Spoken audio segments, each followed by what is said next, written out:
Hi folks, welcome to Open Your Mind Radio. You have myself, Alan James. And myself, Stephen George. Good evening. Sorry for the slight delay there. The internet went down. No reason why it went down. It just went down. It was working fine 10 minutes before going live. And all of a sudden the internet went down. But we are now back up, so that's the good news. It's Sunday, the 24th of February 2019. Thank you very much for tuning in. We have two sets of guests on the show tonight. On the first half, we have Peter Goldmann and Tony Minervino from the WHLF Foundation, and they're going to be giving us an update on what the Foundation has been doing. They were on the show a few weeks ago, so we're just going to get an update from Peter and Tony. And on the second half of the show, we have a lady called Lisa, also known on Facebook, called, her name is Temple Yoga, and she's under threat of eviction, and she's been doing a number of videos on Facebook. It's very harrowing what she's gone through, waiting on the sheriff to turn up at the door anytime soon. So we've asked Lisa to come on the show and have a chat with us and tell us, what's happening and what's really going on in her life regarding the sheriff and the evictions. So we'll be talking to her shortly. But before we do anything, let's find out what the communication channels are. Okay, communication channels, folks. The communication channels are email info@oymireland.com, by phone 046 927 1212, and you can also contact us direct through the OYM chat room. Thanks very much, Mary. Yes, the OYM chat room can be found at oymradio.com. And you can see the link there for the chat room on the left-hand side. If you have a username and password, you can log straight in. If you don't, then you will need to register. Registration should be done at least 24 hours before the show. We can't facilitate anyone who looks to register just before the show starts. So anyway, people already logged into the chat room, and I want to say hi to each and every one of you. You're all very welcome. We're also streaming on People's Internet Radio as well, and there's a lovely bunch of people also over there, and a big hi to all of you too. Also on our own website there, you will see the links for all the different bits and pieces that we have, all the communication, all the formats, I suppose. We have the link for the YouTube, we have the social media, anti-social media, Facebook, Twitter, Skype, MeWe, and the email address, info@oymradio.com. So if you want to drop us an email during the show or during the week, that is the place to do it, info@oymradio.com. And as Mary did say, the phone number is 046 927 1212.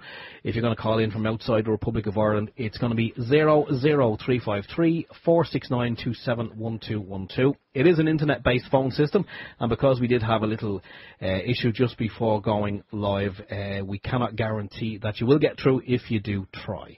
We also have the link there on the website for Patreon, and if you want to join us on the Patreon platform, just click the link, and you can go through the motions there and set up your details, and you can join us on that platform as well. There's a little donation button there on the website as well. If you feel the need to click, please do so. I think that's about it. Great stuff. Okay, now we are still debugging our broadcaster software, and tonight is going to be testing as well. We have to send over the system files over to the company and let them have a look at what's going on, because we still might have that problem at the end of the show where when we actually let the guests go and get their contact details, the music tends to start all of a sudden and rewind, and I think it's baffling the actual company who designed the software. So it's always good to have a good challenge anyway, so we'll be doing that. But either way, when we do the podcast, we actually sort that out because we have a backup system anyway. So that's the plan of attack, and we'll be doing that at the end of the show. Right, okay, you want to start off, Steve? Yeah, we have some information from the independent.ie, and it says, father who cultivated cannabis plants to extract medicinal oil for himself and his son avoids jail. A father of one who cultivated cannabis plants and extracted the medicinal oil for himself and his sons has received a fully suspended sentence.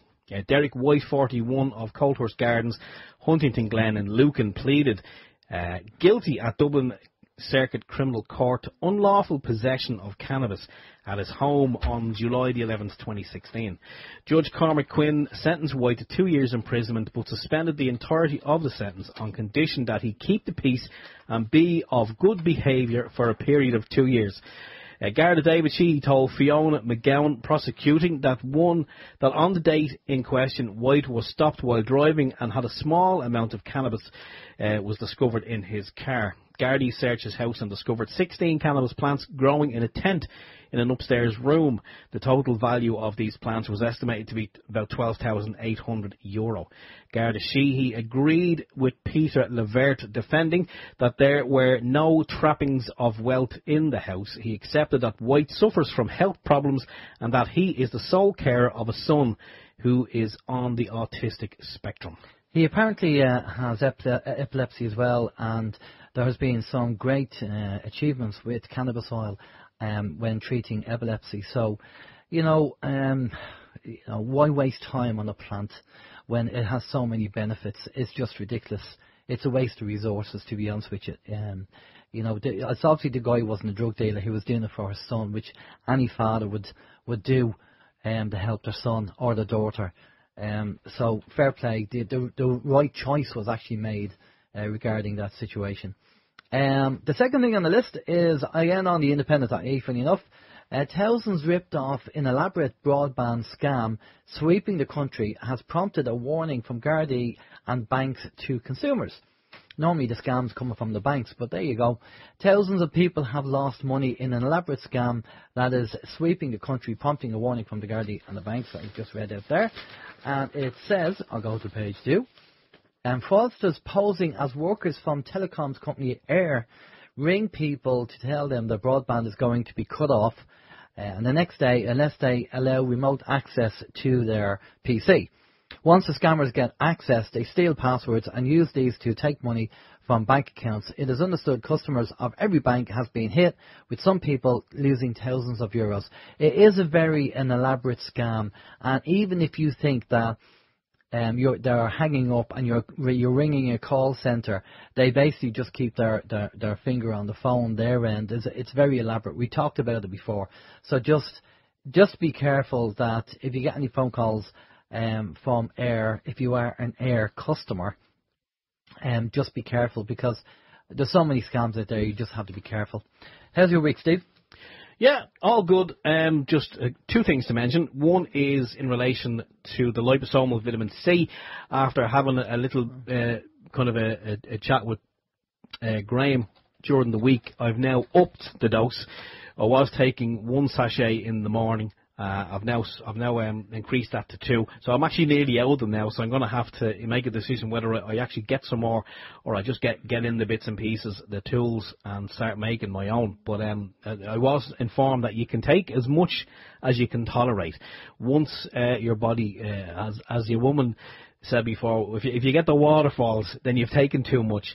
So if you get diarrhea, you've taken too much. So I haven't actually got diarrhea yet, but I've taken 2 sachets in the morning. Do you want to say what the sachets are for people who don't know what you're doing? Liposomal vitamin C. Okay. I just basically threw the name into a search engine, and I found a place in the UK. Couldn't find anywhere in Ireland, funny enough. Then again, maybe I didn't look hard enough, but I found a place in the UK that were able to supply the sachets, and so I bought 1 box of them. They are expensive though. I think it was nearly €40. Wow. €40 for 30 sachets.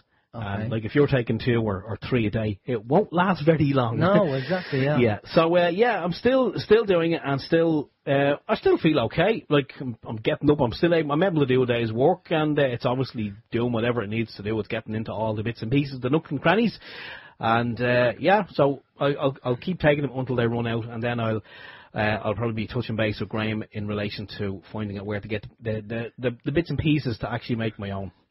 So that's number 1 on the list. Number 2, just very quickly, I just have it written down here. I have it typed. Why write it when you're coming prepared these days? I am coming prepared. I can think, my God. No, it's not.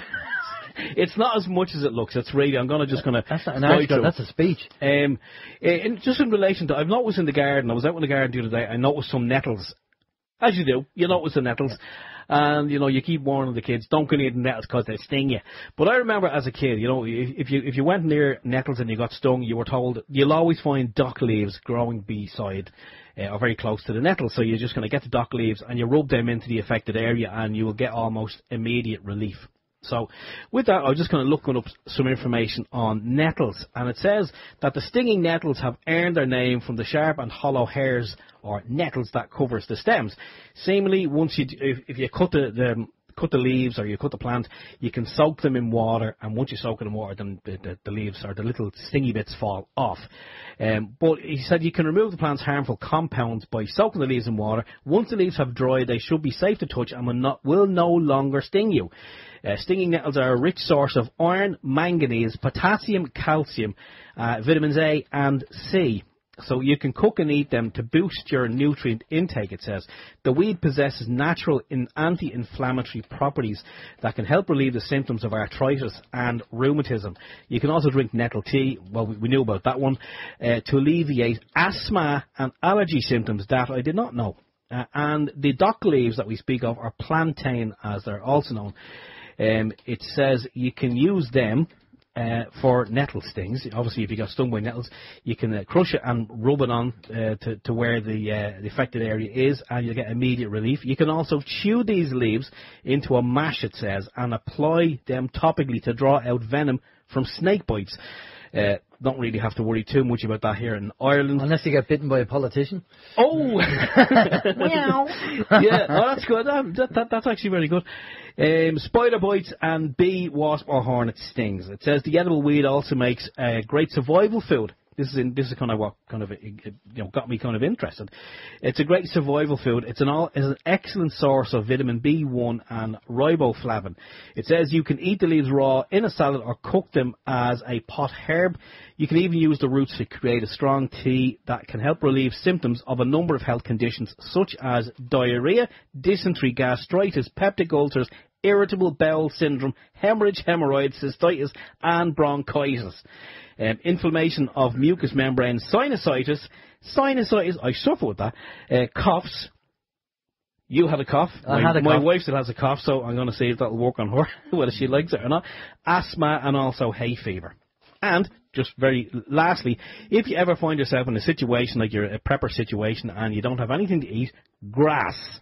It says it doesn't matter if the grass is greener on the other side. As long as you have grass, you can eat it as an emergency survival food. You can find grass almost anywhere, and you'll be glad to know that the wild grasses are edible. They even contain all 8 essential amino acids, making it a complete protein. And if you ever find yourself starving in the middle of nowhere, just grab a few blades and start chewing on them. You can then suck out the nutritious juices inside. Some grasses might be too difficult to eat directly, and you might find yourself with a mouthful of tough pulp. Just simply spit it out. Anyway, there you go. So grass, who would have thought that? Well, I would have said grass is not something they recommend to eat, but you can actually juice it or something like that. Well, that's what I'm saying. You can actually you can put it in your mouth. You can chew it into a pulp, extract the juice, and obviously spit out the remainder. I wouldn't have known. Like the wheatgrass. Similar principle. That's it. Done and dusted. How was your week? Okay, just a couple of things before we bring in our guests. My router died during the week for no apparent reason. Then it just, I came down one morning, switched on the computer, and there was no internet access, and the actual router was dead. It turned out that was a faulty switch. For it to be working all this time and all of a sudden the switch doesn't work, very strange. But anyway, so I had to, lucky enough, we've a great ISP. And by the way, I found out about the switch after we got everything else up and running. But the ISP is kind of a mum and pop ISP. It's not one of the big guys. Myself and Steve are customers of this small ISP. It's called Net1. And I drove off to their offices on the same day, and they gave me a free router, pre-configured, ready to go. And also they said, by the way, would you like your speed increased a little bit? There Steve is jealous, Would you like your speed increased for free? And I said, well, so what? That's brilliant. So a free router and my speed increase for free. So I can't thank the Net1 guys enough for the service. It's just brilliant. Here's a free router and we're going to give you more speed, and we're not going to even charge you. So guys, if you are with Air or Vodafone and you're not happy with them and you live in County Meath or the surrounding areas, contact net1.ie is the website, net1.ie. Give them a ring. And tell them that you spoke to, you heard it on OYM, Alan James and Stephen George, and they recommended Net1, and check them out. because we're not on commission, by the way. We're not on commission, but they've always been there. Every time there's a problem, we've rang them. They've always been there, and you actually get somebody on the end of the phone talking to you. Not like Aircom when you try and ring them or Air, you spend 45 minutes on the phone, and just as you get through, it gets hung up, and you have to ring again. So there you go. And very quickly, the other thing before we bring Tony and Peter in is consciousreminder.com. A quantum theory provides that consciousness moves to another universe after death.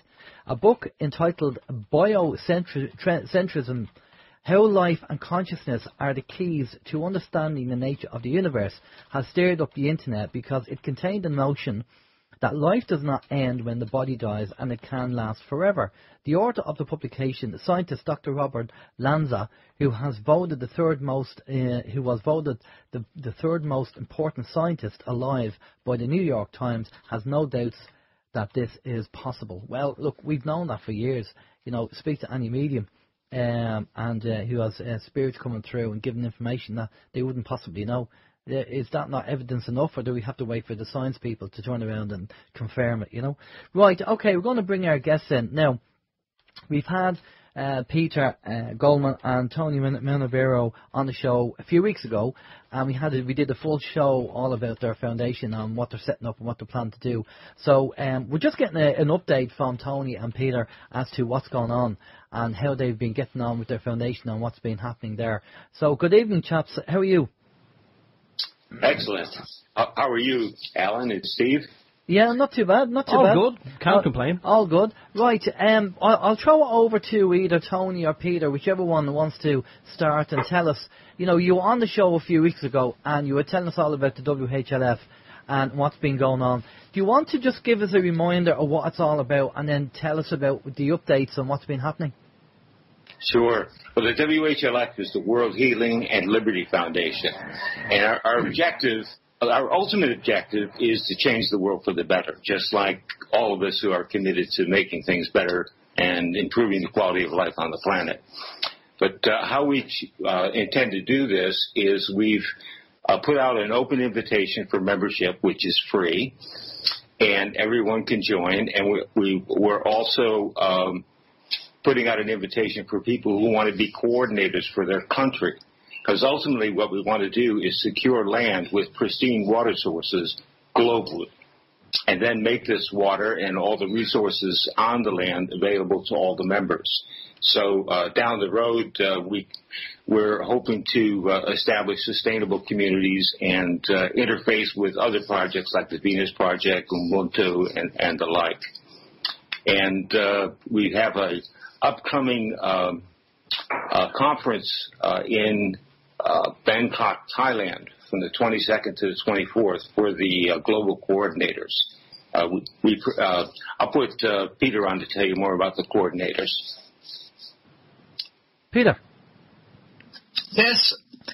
So, okay, the summit will take place at the 22nd till the 4th, that is Friday and Sunday, in Bangkok, and that will be at the Avani Atrium Hotel in Bangkok, and everybody can join us there if you like, and you just send us an email, we send you the details there, and all the coordinators from different countries take part there. At the moment we have coordinators in Thailand, that's Christopher Stark, and we have Amar Biswas from the UK, and then we have Bhaskar Arigella from India, who will take place, and myself, and of course Dr. Tony will come there from New Zealand all the way, and I'm already in Bangkok now, so we go ahead with this meeting. And also we have some new project. We started with the Paraguay project because the water, that's one of the biggest water resources of the world. But we have now a second project which we started in India, in Himalaya region, and because there's one of the purest water resources worldwide as well. And we are trying to get our legal groundwork done there to get to this area where we can purchase land with the water, and we have to sort out legal issues there at the moment. And that's our latest project at the moment. So that's all from my side. I give it back to Tony. Yeah, so it's like any project. It's in the formulation stage, and we're kind of making it up as we go. But we've been fortunate to put together a team of really talented coordinators. These people have different skill sets. Some in business, some in healing, some with strong philosophical and spiritual backgrounds. And we get together usually every Sunday at 8 p.m. New Zealand time on Skype, and we have a conversation. And the conversations always turn out to be very illuminating, very insightful. And, we don't just talk about water and land. We talk about what's going on the planet, why it's going on. I know you're very interested in the deep state and the like.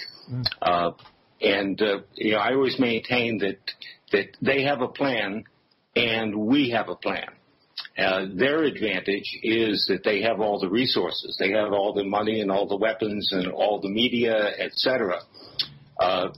Our strongest point is there's not any one of us that knows what the plan is. So you can't get any one of us and figure out what our plan is. We're organic in the way we move. And if we just keep the intention of creating a better world, then one step at a time, we'll know what to do, when to do it. The timing will be perfect, and the actions will be effective. Okay, and as you said, the deep state, they have the kind of resources and the money. So, with your plans, have you got any plans for funding? Is there anybody funding you, or what's your plans for that? Well, our intention is that as the members become more and more understanding of what we're up to, that they will begin to donate as they're able, and collectively will be able to afford to secure these properties. So it's a group project.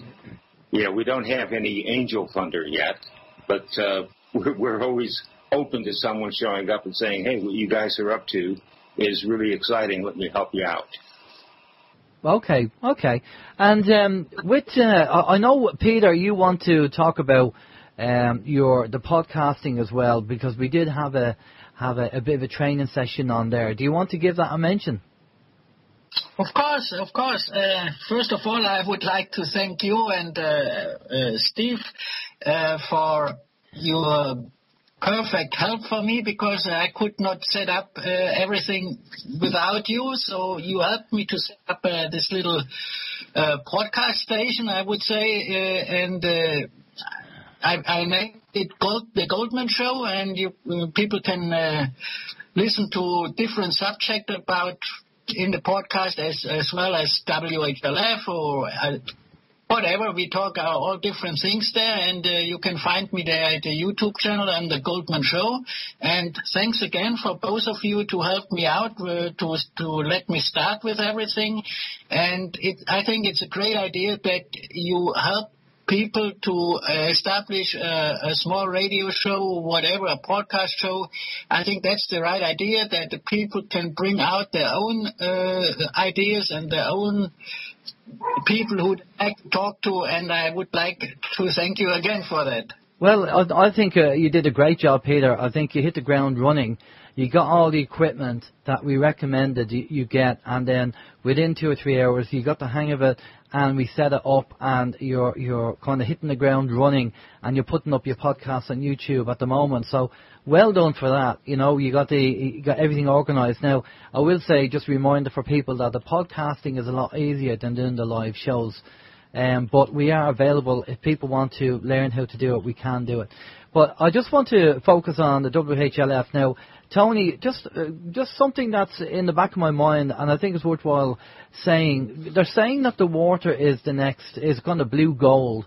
And I know that over here in Ireland, apart from us being heavily fluoridated with the water over here, they actually tried to privatise it. Well, they still are trying to do it. They're trying to privatise it, and we're paying twice we'd be paying twice in our taxes for it. And I know the CEO of Nestle said water isn't a human right, which is BS as far as I'm concerned, because we need water to survive. Do you have any update or what's your take on that? Why they're trying to privatise all this? Why they're trying to take all the water supplies? Well, Henry Kissinger said years back in the 60s, if we control the food, we control the people. And they've taken it to the next step. If we control the water, we control the people. When scientists are looking out in space for planets that might support life, one of the first things they look for is water. Because you need a breathable atmosphere and you need water to sustain life as we know it, at least our style of life. So, realistically, the idea that people of any country or any location would not own their water is totally absurd. All right, so we must all stand up against this privatization because the governments are, corporations can't secure the water rights unless the government allows it. So we need to all be vigilant and keep track of what our governments are doing and what kind of deals they're making. The best we can do is just stand up against it and hold the vision of a planet where everyone has what they need to live a good life, and then do whatever we can within our sphere of influence to make that happen. Well, we interviewed John Perkins a few years ago, and he actually said he wrote a book, Confessions of an Economic Hitman, and obviously what they do is go into a country and they bribe the actual the government, and they strip mine the country and take all the assets. They give them money, and then when they can't pay it back, they then strip mine the country. And this is an ongoing thing in a lot of different countries, and Ireland is no different. It's happened over here with the Celtic Tiger, with Europe, and we've had Dennis O'Brien, who's a billionaire over here in Ireland, trying to bring in his company to privatise the water over here and control it. And even though we had massive protesting, they are still trying to force in water meters over here to charge people for the water. And one of the statements, Steve, do you remember what the statement one of the politicians said on TV? I do, yeah. One of our politicians, he made a very bold statement in relation to the war. He said, it doesn't just fall from the sky, So, that's brilliant. But I mean, you should look at what else have our government done? Was it Statoil a couple of years back? All the oil that was found in around Ireland, they basically just gave it away to Norway for free. Yeah. Well, we went into that subject and why that might be the case. I mean, Ray Burke in the 70s sold all our assets off for little or no money to foreign investors. I mean, we have billions and billions of resources here in Ireland, but they're all sold off and controlled by a government that doesn't care about the people. And you've probably found that in a lot of countries. Is there any cases that you can give us regarding issues that you come across in different countries regarding the water? Yeah, well, every country is under assault in that regard. But what we need to be mindful of is that we have the numbers. They have the resources, but we have the numbers. And protesting, even submitting statements to the government have very little effect because they've already decided what they're going to do, and they listen to the public out of a sense of courtesy to mollify the populace. But then they go ahead and do whatever they plan. So ultimately, we have to organize and put people into government that we choose. Now, when people run for political office, they have a political machine behind them, a political party, financiers, people that support their campaigns, etc. So our choice is between two or more people, all of whom have been vetted by the powers that be, and they don't care which one gets in. What we need to do is organize and recognize the people among us that truly represent the best interests of the people and vote them into office. I mean, we can do that. We can take a person out of obscurity and put them into positions of power just by self-organizing at the ground level. Okay, and do you have any particular country that you want to focus on as a matter of priority at the moment? Well, I'm in New Zealand, so that's one of my priorities. But what I've been focusing a lot of attention on is what's happening in the United States, because obviously what the United States does has a great influence on the rest of the world. And, as I've been following the politics, I listen to Fox. I watch Fox News quite a bit. It's quite obvious that our government does not consist of the most brilliant people on the planet. There are many of us, in private life that have a much greater understanding of what's really going on the planet and what needs to be done to take us to the next level. Because we need to create a world that's fair and just and equitable and acknowledges, respects, and nurtures everyone and everything and marginalizes no one and no thing. And we can do this, but we need to self-organize. I mean, you look at the insect world. They self-organize. All organic life self-organizes. And if we start focusing on our common interests rather than focusing on the minor differences that we have, we can change the world. I mean, we have the numbers, and everyone, no matter what country they're in, everyone wants the same thing. They want to live a good life. They want to enjoy their family and their friends, and they respect people that respect them. I mean, we can do this, and it's just a question of getting the belief that we can do this and then taking the steps to make it so. Okay, and Peter, I know you're in Bangkok at the moment, but you're based in Europe. What's happening over there from your point of view regarding water resources? Well, I think, look, we have even different states in the U.S. where they even prohibit that you can collect raining water or things like that. So I think we have to watch carefully what's going on and what they put to us all the time. And so I also have the philosophy, like Dr. Tony, that we cannot change the things with a revolution. We should make a new system parallel to the old one, which makes the old one obsolete. And Dr. Tony can explain that philosophy a little better.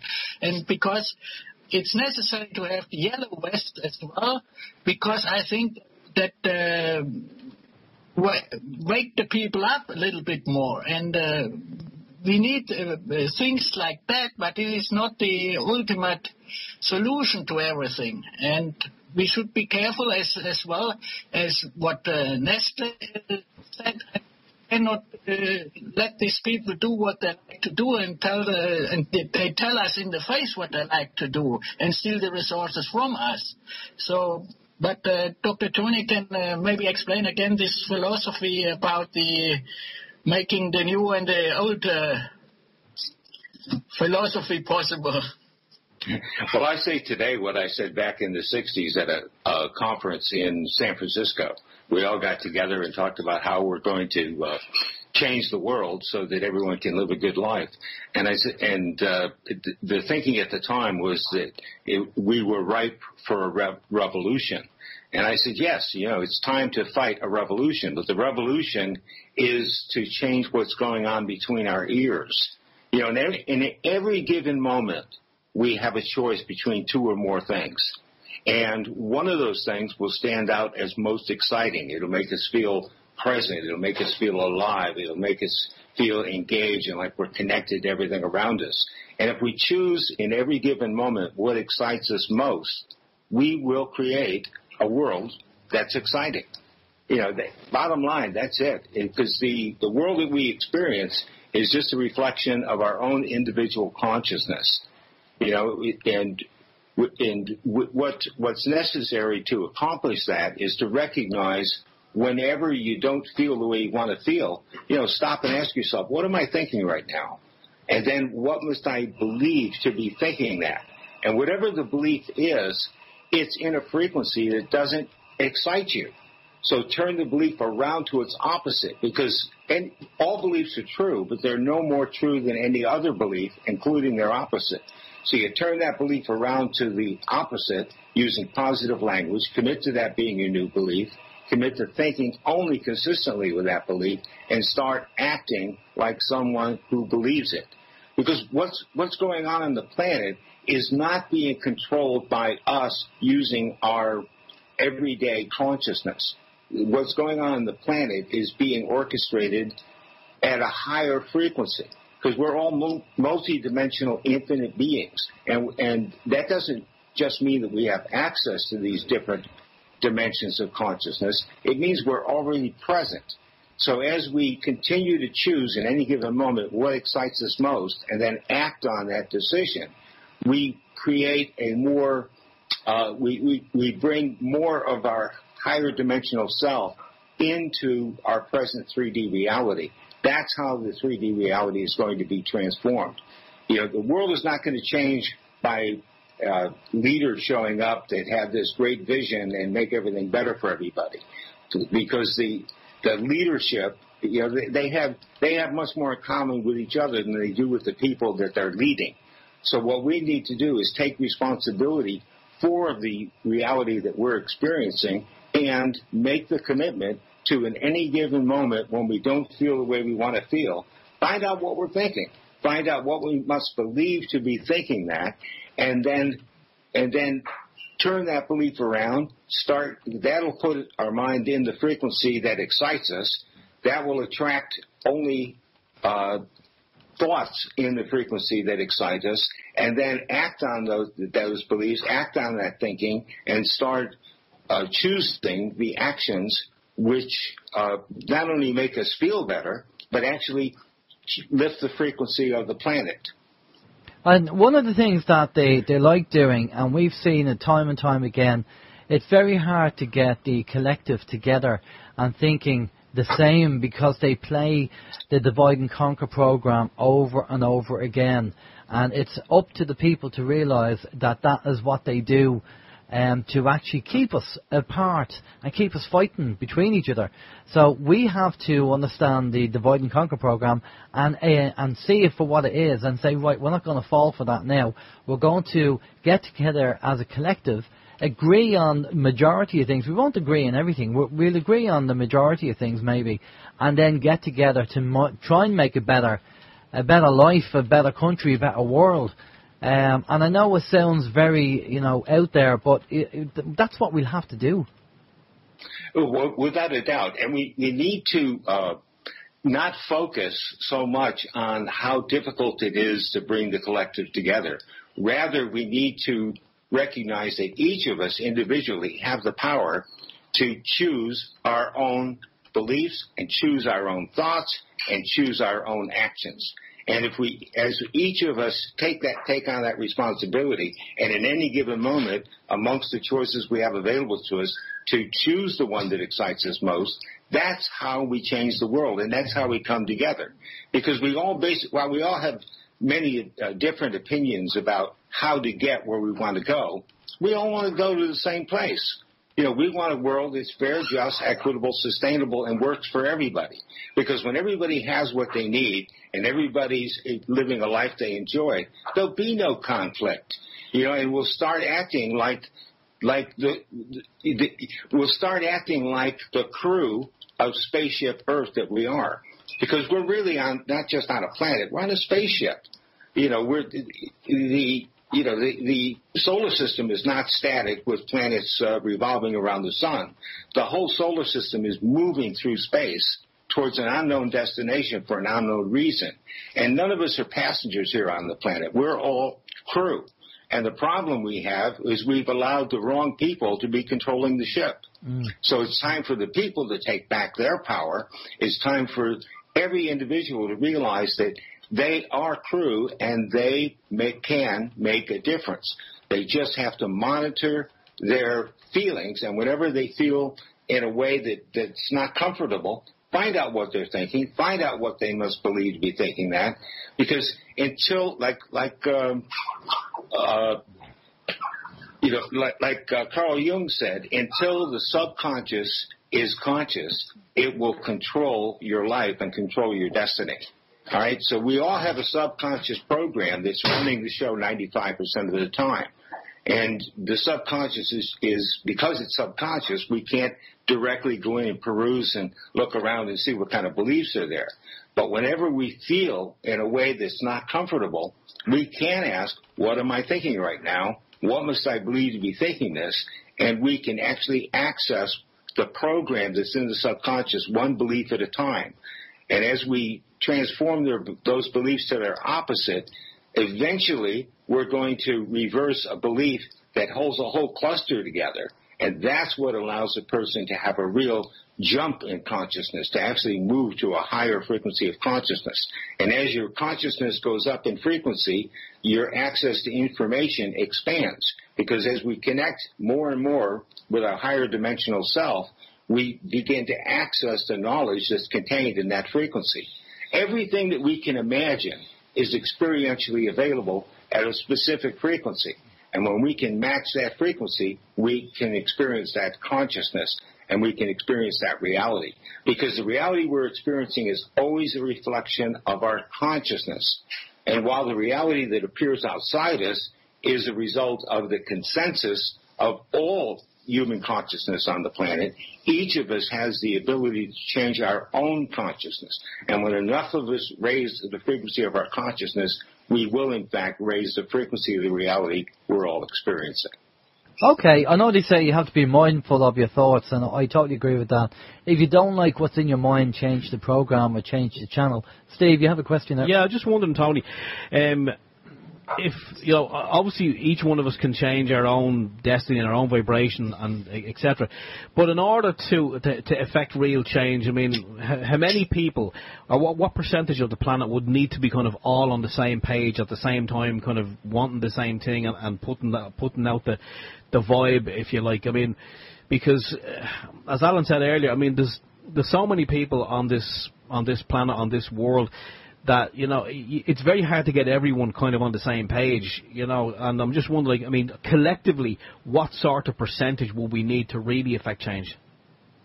You know, Steve, I don't have a number for you, but I can tell you this.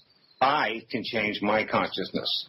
And when each of us comes to that realization, and we don't worry about how many people need to join us in order to effect a change, but really focus on the fact that I can change my consciousness. And when each of us take responsibility for raising the frequency of the consciousness of ourselves, we will then eventually raise the frequency of consciousness on the planet. That's the only way it's going to be done.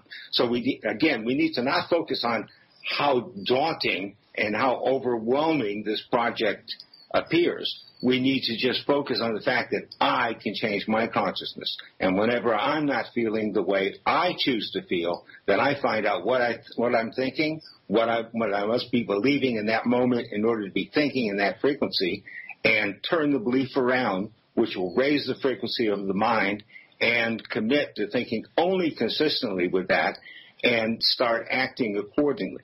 You know, so focus on what we can do.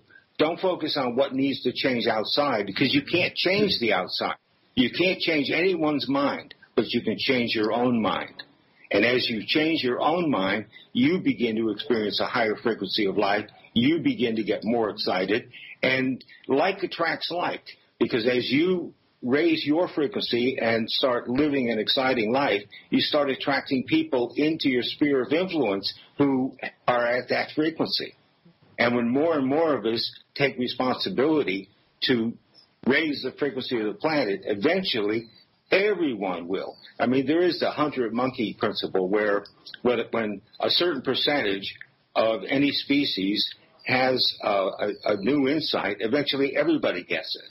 So I don't know exactly what the number is, but I know if each of us do what we can, eventually we'll get there.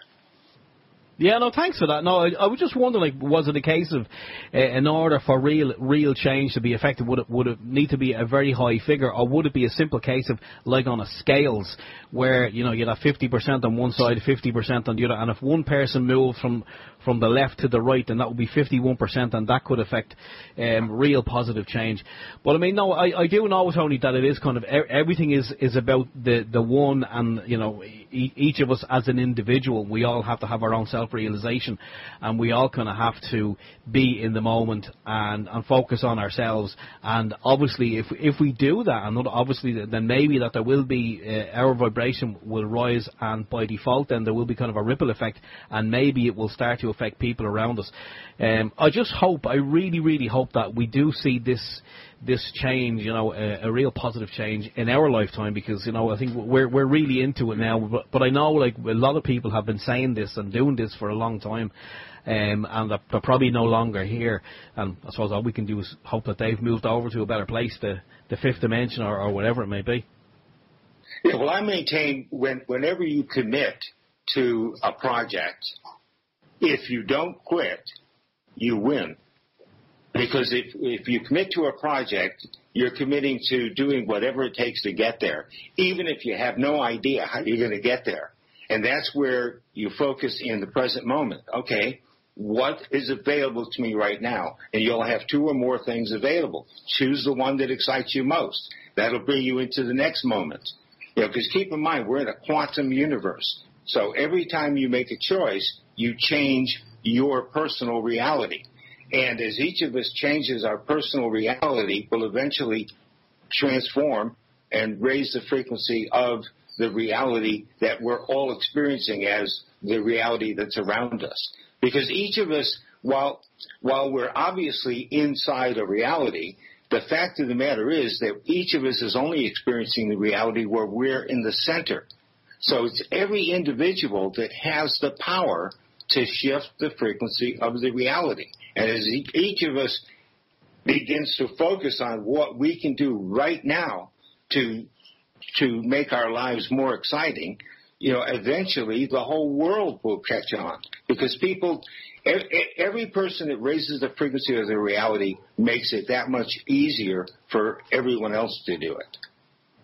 Yeah, and then it's all about waking up and taking, empowering yourself and taking back the power that your people tend to give away to the governments and the like, and focusing on the things you can change. I see an awful lot of people wasting time on things they cannot change. And why do that? Focus on yourself, focus on your energy.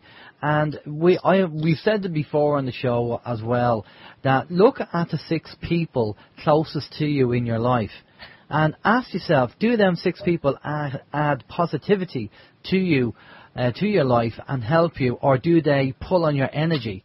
And if they pull on your energy, then you know what to do. Take them out and replace them with people that add to your life. Because positivity promotes positivity. So you have to be looking at the people around you and also your energy as well. And maybe, you know, if there's something that you want to do, that you like, there's a hobby or something you enjoy doing, try and work out a way of how can I do that, even on a part-time basis, or do it as a hobby. And then just maybe it will grow, because where the energy flows, you know, the energy grows. You know, so we all have to kind of focus on doing what we can. I just want to bring Peter in because we haven't had a chat with Peter. Peter, what's your take on all this? Well, I fully agree with Dr. Tony, and I also think that's why we established the foundation. The people should focus more on what they can do themselves to change something, and not age gurus and whoever who always explain you the Kabbalah will be arrested and this will happen and this will happen. They tell us this 10, 20 years already, always the same people on the market.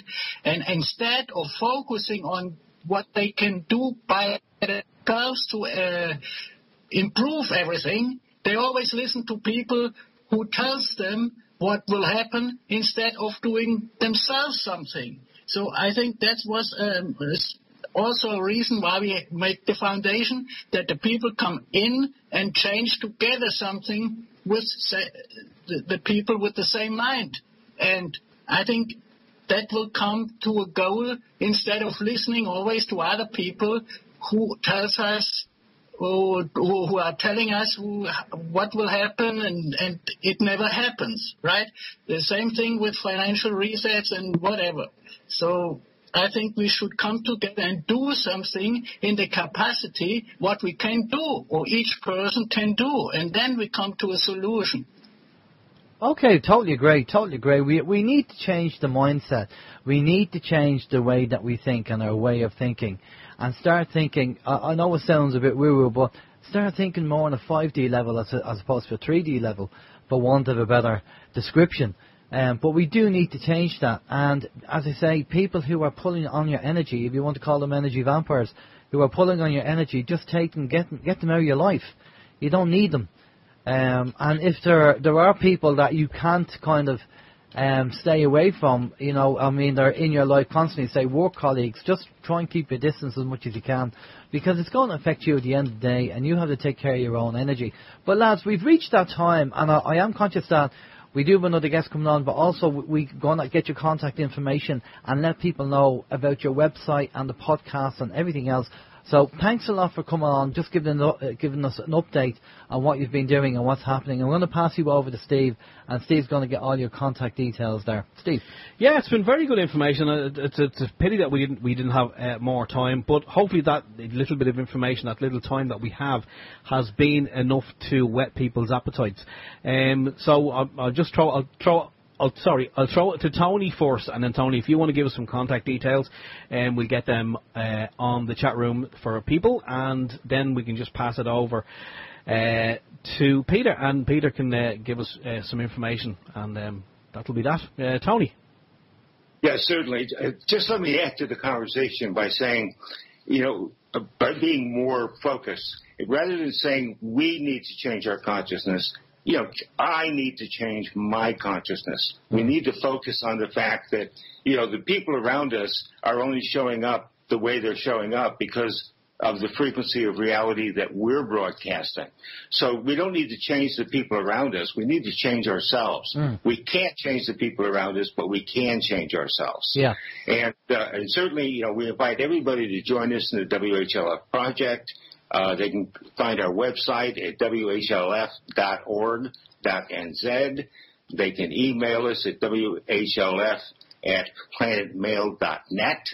And if they go on the website, they'll find phone numbers where they can reach us and the like. So definitely, we make an open invitation to everybody. Look, if you're not already involved in something that's taking up all your time, you know, consider joining us in making things happen and changing the world together. Okay, Peter, do you want to add any links yourself? Actually not, but I like to say that everybody can join us there. Everything, all details are on the website. All the projects are on the website. The donations section is on the website. You can read everything in detail there. And if you have questions, you can write us an email or call us. And also, you can check out my podcast, what I mentioned earlier, Goldmann Show on YouTube, and we also have subjects about WHLF there, and that's mainly everything. And if you have time and like to see us in Bangkok, of course you can do that from the 22nd to the 24th. That's all from my side. Brilliant stuff. All right, Peter and Tony, thanks a lot for coming on. Just stay with us there for a minute. We're just going to go off to a musical break, and we'll be back after this. This is Open Your Mind Radio on OYMradio.com and peoplesinternetradio.com. Okay, and we're back, and yeah, thanks to Tony Minervino and also to Peter as well. If you want to check out the website for the lads there on the WHLF is whlf.org.nz. That's in New Zealand. Brilliant stuff. Cheers, Steve. Right, now, over the last few weeks, there's been a lady on Facebook posting up videos of her situation regarding a potential eviction. And the lady's name is Lisa Temple Yoga. You might have seen her videos. Very intelligent videos, very well constructed videos, very concerning videos about what's going on and what it feels like and what she's going through regarding attempted evictions. And if you've never been through it, it's very, very stressful and very, very worrying, especially when you have a family. We have been in situations where we've been in houses waiting for the sheriff to turn up for evictions, or, you know, trying to supply food for the troops in the house, waiting for the sheriff to turn up. And it's not very nice, even just being a bystander, but to be someone that's actually facing it, it must be harrowing. So we've asked Lisa to come on just to help us understand a bit more on what she's going through. And, you know, obviously there's certain things that she won't be able to talk about, and, you know, that's pretty understandable. But whatever she feels she wants to talk about and tell us about, just to highlight her plight and what's going on, because 80,000 people are up for eviction or going to go through the courts at some time. And basically, that's harrowing at the moment, considering we only have about 4.5 million people in Ireland. We have a high suicide rate, as people know. And it's a bit concerning. So without further ado, we'll bring Lisa on. Good evening, Lisa. How are you? Good evening. Thank you very much for contacting me. I really appreciate it. I'm not so sure even about those figures, how accurate. It's very hard to get figures in Ireland, but I could be corrected on this. I heard it was 250,000 families that are facing eviction now. In a family, you know, that could be 4 people, that's 1 million people. So I'm not sure now. I can't guarantee those figures. I've been trying to find out, but I think they're much higher. And second of all, on suicide, again, very hard to get figures on suicide, but even in the last 2 weeks, the amount of people that have contacted me that are, you know, struggling with suicidal thoughts in various situations, either from the family law court fallout or from, you know, poverty and from evictions that are pending or have happened, has been really overwhelming for me and very difficult to listen to, really. When I received the sheriff's letter and I contacted them, or they contacted me, I was absolutely in shock, because I had spoken to Bank of Ireland and they had, you know, they had understood that I had been unable to turn up for my appeal last year, but rather than giving me a second call and adjournment, they just had it struck out. But I rang them in desperation and saying, look, I'm in an awful situation here as regards. I have my appeal ready and accepted by the High Court, but I had been diagnosed with PTSD and, you know, I've been strong for 10 years, but it's very hard for people to acknowledge that. And that's just a situation where I've been in court so many times and under so much pressure and let down that even the idea of walking in there was actually creating a trauma for me, you know, even thinking about court. But they assured me that they would at least wait until my daughter's leaving cert. And then this letter just arrived at my door, and it was a shock. And I spoke to someone who identified himself as the sheriff of the sheriff's office, and the sheriff is a limited company. And I said, look, let me get in touch with people over the weekend, etc. And then I thought about doing the Facebook Live video, and I did that as an appeal, even out to the father of my children. And the resources are there and the orders that are supposed to actually pay this mortgage off. And on the Monday then I spoke to the same individual again in the sheriff's office, who answers to the name sheriff. Whether he is or not, I don't know. And he was absolutely spitting because of my videos. And I said, but, you know, I am trying to get this mortgage paid for 10 years. I'm trying to, you know, deal with the family law courts. I'm trying to deal with the banks, and my hands were tied behind my back.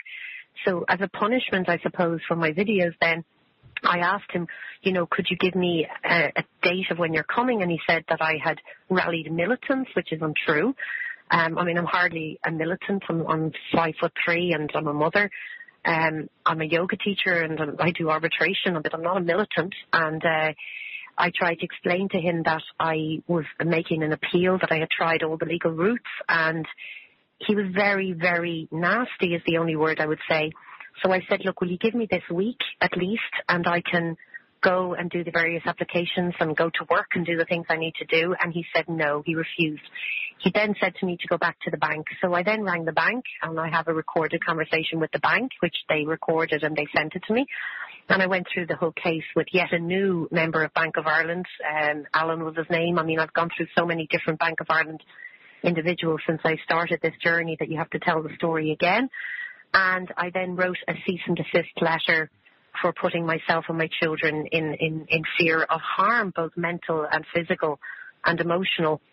I also contacted various security companies to see if I could speak to the bailiffs that might be coming down, to ask them some questions and to just find out what was going to happen. And I had utter wall of silence.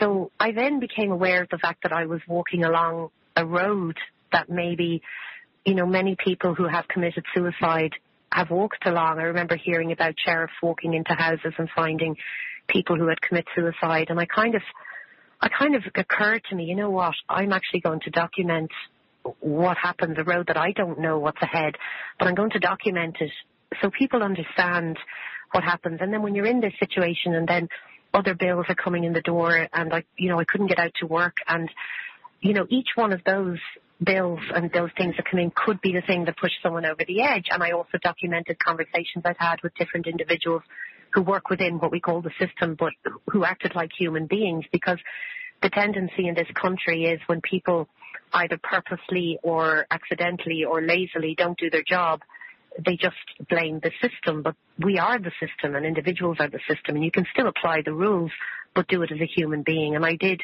acknowledge those people along the last 2 weeks. So I got a wall of silence, and I've had an enormous, I think 60,000 people have viewed my live videos. And then I think it was the day before yesterday, I rang the sheriff number that I had again, and he was being so, I don't know what the word would be. I can't find a word. Well, I can't find a word at the moment. Callous would be the word I would use. Callous would be a word. Thank you. That I just pressed live again, because again, people who are in desperate situations, these are the type of responses that they're getting.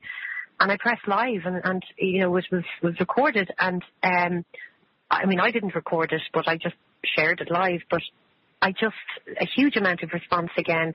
And I've been watching my own face over the last 2 weeks and having to look at my own trauma, because when you're in the fight or flight and desperate situation, as I've been in since I landed in Ireland with 2 suitcases and 2 little girls, very frightened in the snow of 2010, and it's just been a nightmare since then. I thought I would be safe here. I thought I would be protected here. I thought we had constitutional rights. I had a certain opinion of courts and Gardaí and people who you perceive to be, there to protect you. I had, also I was studying and I was working and I was in and out of court, and there's a tendency to try and overcope, and you get to the point where you avoid even looking at yourself, because you can see behind the mask and the face that you're trying to, act 10 foot tall to protect your children when you feel like 1 foot, nothing.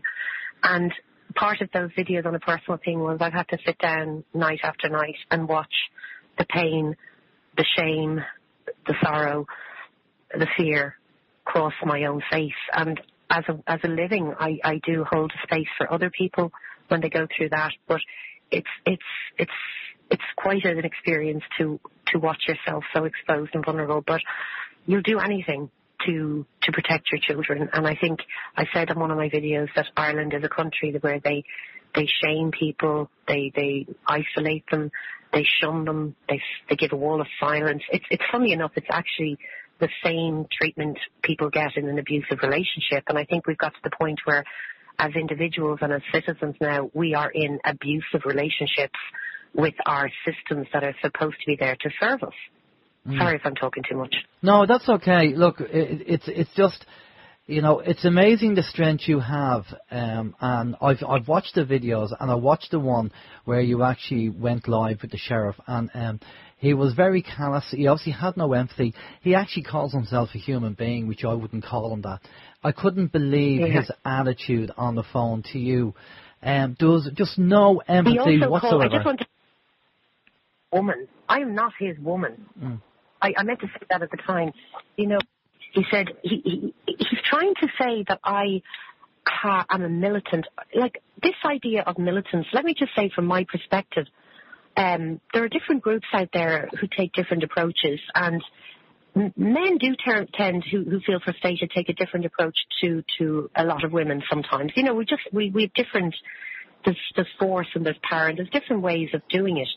But any of the people who contacted me from any different groups have only shown basic kindness and consideration. The militants that I would feel have been in the courts of Ireland, legal professionals, people who are supposed to represent our protection. So I'm not rallying. And all of the groups will tell you, I've not given out my name or my address or details to anybody. And I don't want anybody getting arrested or getting hurt or, sacrificing themselves for me. It shouldn't be necessary. It shouldn't be necessary.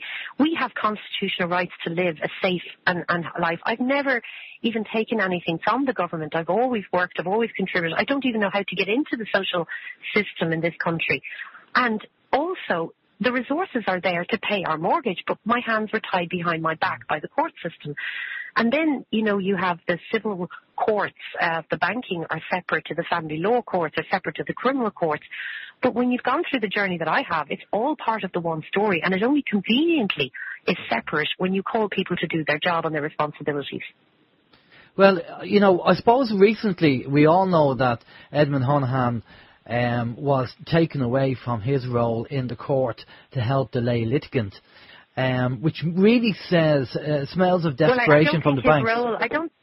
I don't know. Maybe I'm wrong. I don't think his role was to protect the lay litigants. I think as an officer of the court, his role was to make sure the law was adhered to. Yeah. And I think, that's what he was doing, whether it was a lay litigant or not in front of him.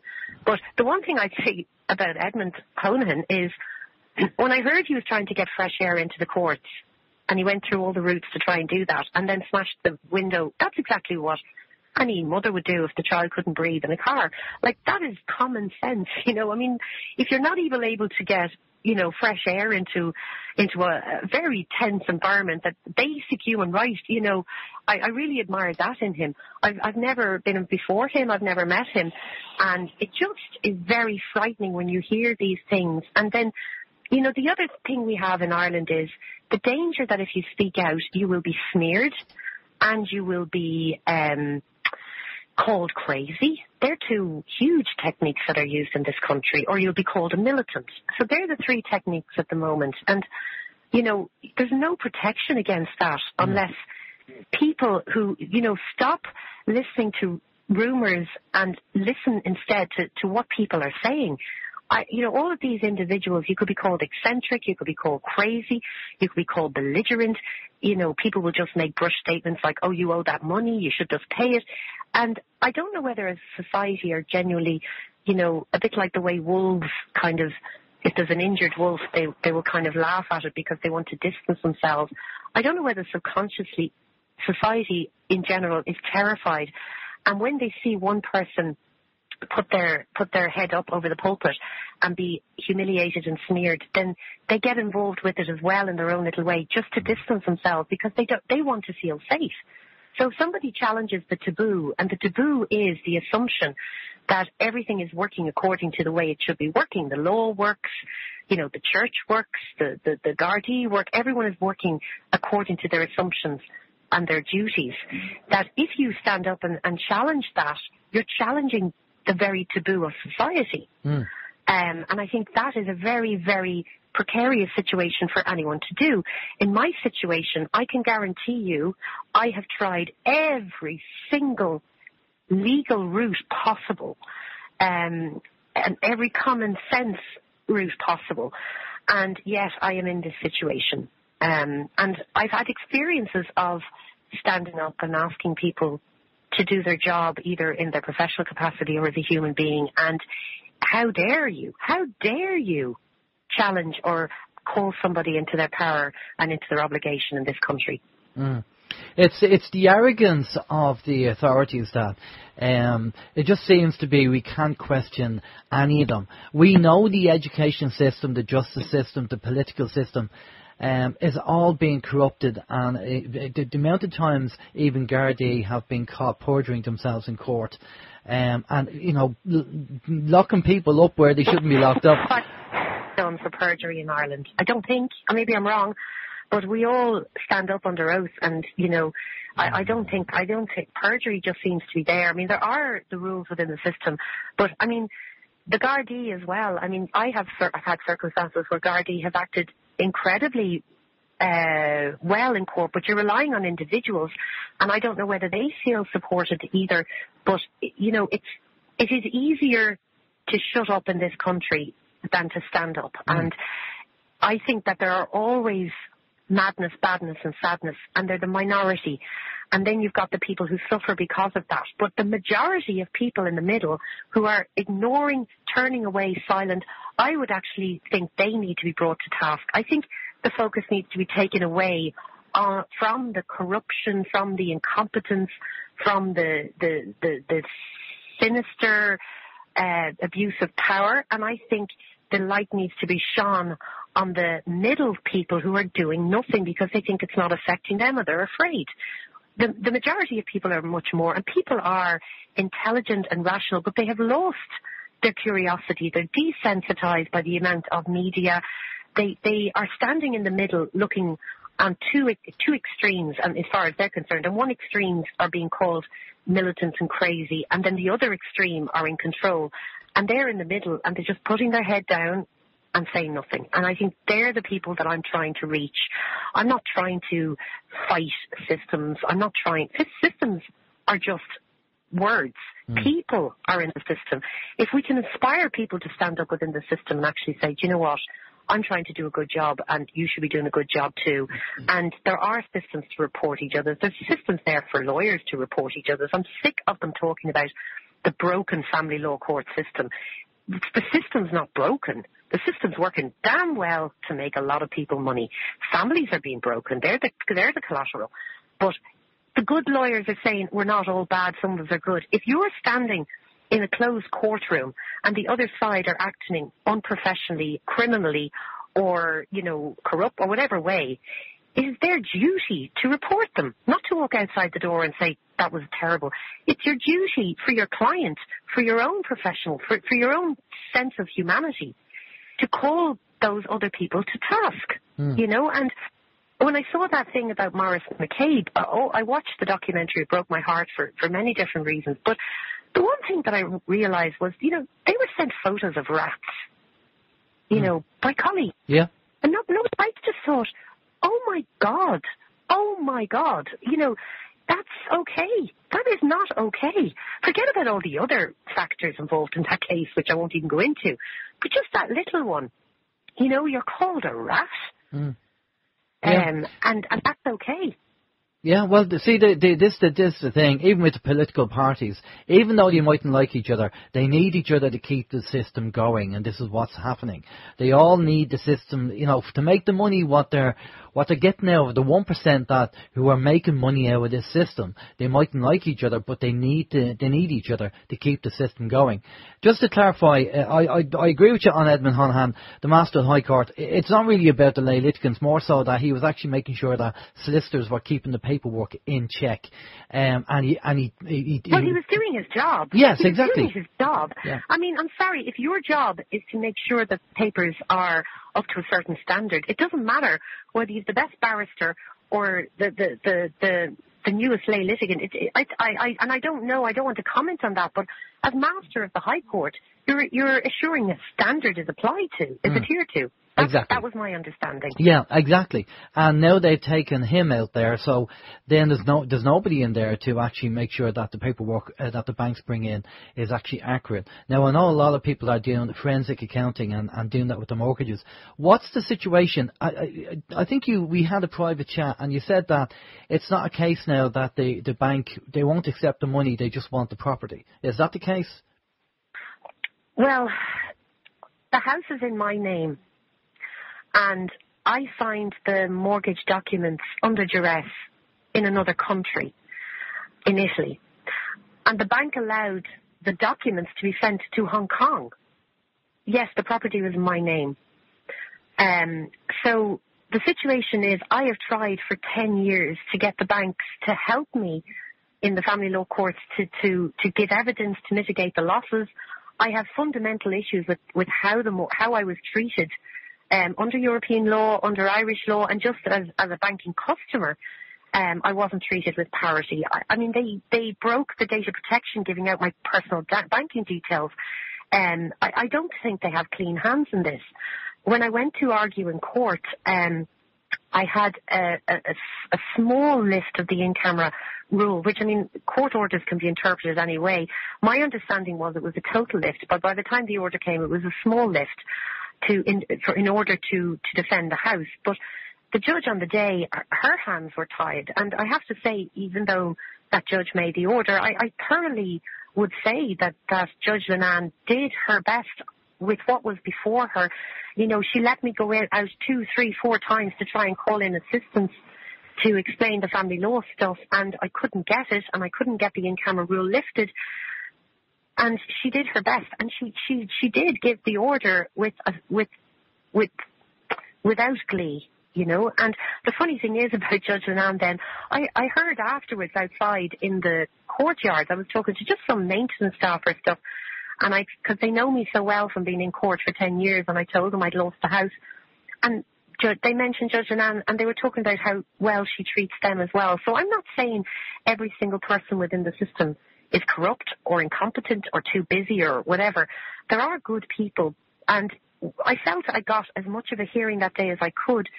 She was very kind, and, you know, she did suggest going back to the family law courts. Now, I cannot walk back into those courts. They absolutely disgust me, what goes on behind the court doors. You're banging your head against the wall, and I banged my head against the wall for 10 years in there. So the banking courts are saying you can't bring in... Oh, the bank used the in-camera rule. That was hilarious. So the in-camera rule is supposed to be there to protect the privacy of, you know, or protect children, vulnerable people. So Bank of Ireland claimed the in-camera rule so that I couldn't argue my case. Now, who are they trying to protect? The kids? They were protecting. So in other words, the details of which I don't believe any court should have jurisdiction over information relevant to a case, but in this case, I wasn't allowed to argue because of the family law courts. But the Bank of Ireland used the in-camera rule to protect themselves. Like, that is having a laugh. Judge Judy gave a lecture in UCD a number of years ago, and she said the in-camera rule in Ireland is not... It's not that there's a problem with the in-camera rule. It's being abused. Again, you know, there's nothing wrong with the internet, but it can be abused. There's nothing wrong with the systems, but they can be abused. There's nothing wrong with the in-camera rule. In theory, it's right. There's nothing wrong with democracy. It's people use it and abuse it in the wrong way.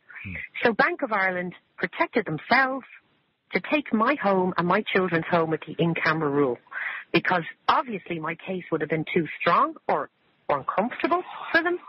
I'm going to speculate here, and that's all I can do. But it sounds to me that because Bank of Ireland, maybe they perceive it as a breach of data, or there's a breach somewhere in the paperwork, and this is why that if they take your house, they can kind of close down the case, sell the property, and that's it. And that's why they wouldn't accept a payment off you or an arrangement or an agreement from you. On that point, I went in to meet Ronnie Freeney at one point, and this was years ago, because when the Data Protection Commissioner found against Bank of Ireland for giving out my personal banking details, which actually went beyond just my privacy, it actually put me in danger, and it made me extremely stressed because I didn't know where my ex-husband was finding out where I was shopping, and it made me very, very stressed and nervous, and it affected my behaviour in court. I was terrified. I was absolutely terrified. But the Data Protection Commissioner made a finding against Bank of Ireland, and I don't know, I think they offered a bunch of flowers and something, and I said no, and then they offered $5,000, and I said no to that too, and I said, look, let me meet with whoever the head of mortgage is. And the man at the time, Ronnie Freeney, I went in full hope, and I remember having this long conversation with the coldest person. It wasn't even like a human being. And I said to him, look, will you let me adjust my payments so I can afford to pay? And because of the salary of my ex-husband, and he was a joint mortgager, I wasn't allowed. They said that they would accept my money, absolutely, but that they were still going to take my house. And I said, but how would you not work with me, with the courts and with the information, and help me pay you? Because he hadn't, I had paid the mortgage since 1999. The house was in my name. And, they also didn't follow the solicitor's instructions in putting the mortgage into a joint account. There wasn't a joint account. So instead of contacting me, the house owner, or the solicitors, they just gave it to him. And, so I met with this Feeney guy, and he didn't care. And I said, please don't make an enemy out of someone like me. Not an enemy, but don't make me give up hope, because I had never, ever missed a payment in anything up until my divorce. I mean, it absolutely has destroyed me in every way. Physically, mentally, emotionally, my time and even my credit rating, everything. And now I'm reduced to having to, and I don't mind actually, because I think if more people spoke out and got over shame, I'm not ashamed of anything. And I don't care what anyone has to say, because I guarantee you that the people who smear people or who try to undermine people they are themselves hiding a lot more. Yeah, no, it's maddening what's going on. We do have questions, Lisa, from our listeners, and I'll pass you over to Steve. Steve. Yeah, it's absolutely harrowing just listening to this. I honestly don't know how you've done it. I mean, the fact that you've said you've been doing this for 10 years and banging your head against the wall, hats off. I mean, I don't know if I would even have the strength to. After 10 years, yeah. After 10 years. Take a lot out of you. It would take a hell of a lot. Yeah. I mean, Jesus, as they say, life is for living. You should be living your life and enjoying it with your children and watching them grow up. Well, I can tell you, at a certain point, just on that point, Steve, and this is important for people who are listening, I'd recommend anybody in my situation to read a book by Viktor Frankl called Man's Search for Meaning. I mean, I'm lucky in the sense I have a certain unusual background in the education that I have and the teachers that I've had, and the fact that I'm a yoga therapist, and the fact that I have a law background and I've been in business, and I have a good sense of humour, and I have two incredibly strong, healthy children. I mean, I don't know how I would be dealing with this if, say I had a child with disability. I mean, I'm very blessed, and I think on a daily basis you wake up and you have to make a choice. And there are always, I work as a yoga therapist and as an arbitrator, and people are in worse situations than I am. So the first thing I would say is, it is totally, no matter what situation you're in, it's your choice whether you allow people to destroy you, no matter what situation you're in. I remember hearing about somebody who was captured, it was a Terry Waite or somebody, and he found the piece of paper off a piece of cheese, the laughing cow. Yeah. And on that, there was a little picture of a cow and a thing. And he had that little piece of paper in the cell with him. I think it was him. And he used to just imagine running around that field, like the little cell. But the human mind and the human spirit is indomitable if you can connect inwards to it. Life can be like a tornado. And if it's terrifying, if you go into the tornado where they want you to be, it'll spin around. And there have been times where I've been in that tornado and lost the rag completely in court. When I think I even said one time in court, you want the truth, you can't handle the truth. Sometimes these quotes come out of you, Yeah. And you laugh at them afterwards. But gratitude, I always have gratitude. The other thing is, I would die for my children. This is not their fault. I am breaking generational crap. I made that decision. I said it will stop in this generation, because problems like this in high conflict divorce do not start in one generation. They go back centuries. So I decided, and the image I would say is that I put my arms around my two children and they would sit in front of me as little children, and I will take the beating on my back. And people have lived and dedicated their life for less. I mean, there's people there who dedicate their life on accumulating money and Porsches and, whatever. I personally, I just want to give my children a wall of protection so that they can be the fullness of what they are. And I also just naturally do care and about other people. And I think when you're in an awful situation, the funny thing you do is, instead of saying, how can I get help, if you ask, how can I serve? How can I serve people? And when I was in this situation last week, and it's one of the things I teach, and I thought, well, I'll share my story. I will share the path, the silent, torturous, shameful path that so many people and our fellow citizens have ended up at the end of a rope or the end of a bottle or slipped into a river or murdered or in prison. And I thought, that's how I can serve. And that's where I get my strength from. I've got great faith and I have incredible friends. And I've had amazing teachers who I realize have actually prepared me for this point. I studied with Deepak Chopra, Swami Vidyanand.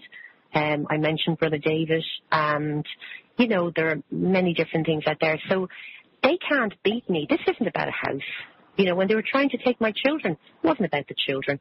When they were humiliating me in court, when they were trying to commit and attach me for saying things which really needed to be said, it wasn't about, it's about breaking your spirit. That's what abusers do. And that's within my power. Nobody has the power to break my spirit unless I give them permission. Yeah. Well, listen, we want to go off to the questions, so we want to try and fit them in the time that we have. So, Steve.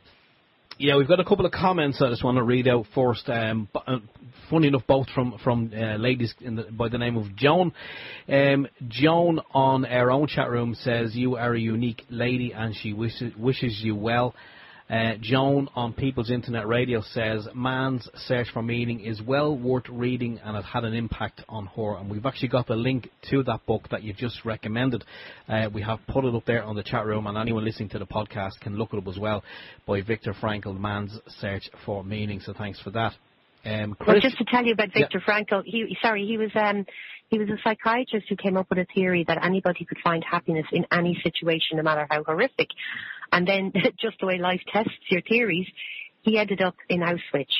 And while in Auschwitz, he had his transcript, and he decided to analyse everybody in Auschwitz to see who survived this horrific situation according to his theory. And he noticed that the people who gave him meaning, so if you had to break a rock, or if you had to walk in the snow for 40, or if you dedicated that to, you know, your dead mum or your child or whatever, they were the ones who survived.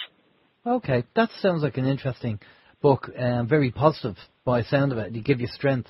We have more questions for you there, Lisa, Steve. Yeah, Chris is wondering, did the banks accept the documents that were actually signed under duress, and when you signed them, did you actually write under duress beside the signature?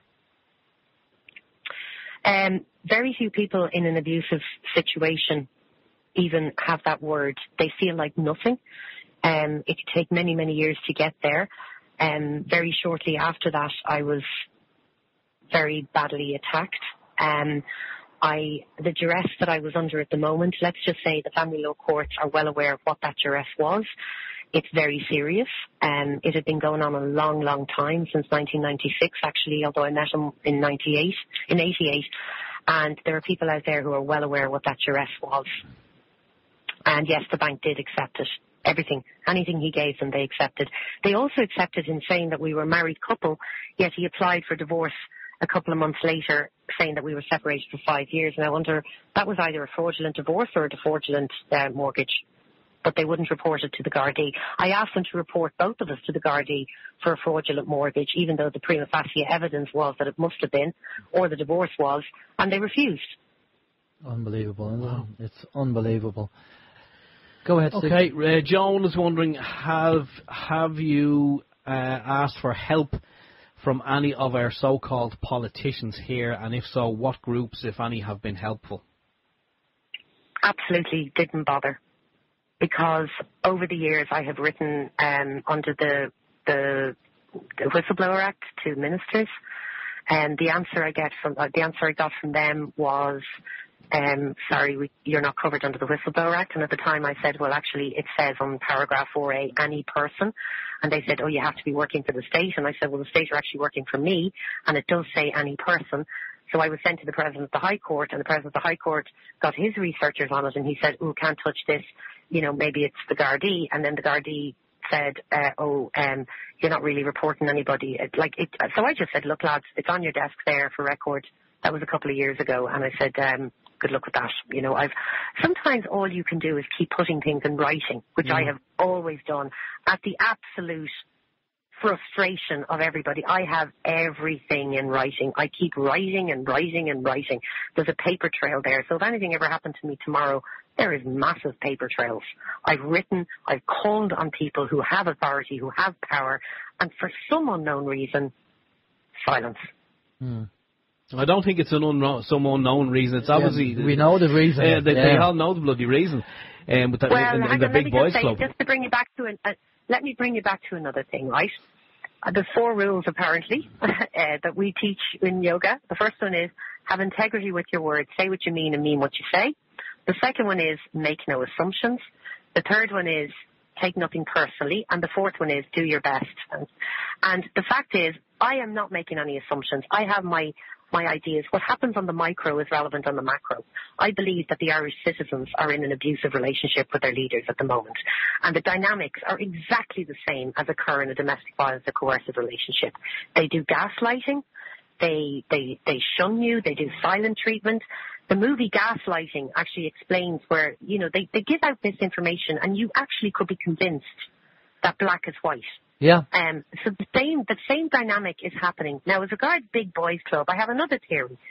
At the age of 4 or 5, if young men, if little boys, if their mother walks out of the room and they don't believe that they're going to walk back in, they get real attachment and abandonment issues. And the other thing is, if they don't learn to self-soothe, they have issues as well. And I really do think it's time to look at a lot of people over the age of 50 in this country, the way they were brought up when they were younger and they're now in power. I think they are little boys. I don't think it's Big Boys Club. I think it's a little boys club of a load of little boys running around with power because they're not making very good decisions. It's embarrassing to act. And I looked at, the Taoiseach, Leo Varadkar, waving his hand and saying it doesn't matter, we've just overspent 500 million, or a billion, I don't know. And I'm like, hold on a minute. That's not a little issue. Well, and so I don't know how many big boys clubs there are out there. I think there's a load of little boys acting like big boys. Well, we can really go into that subject matter and help you with that, but we don't have enough time to do it. But I will say there's also a level of Stockholm Syndrome for the Irish people as well. Yes.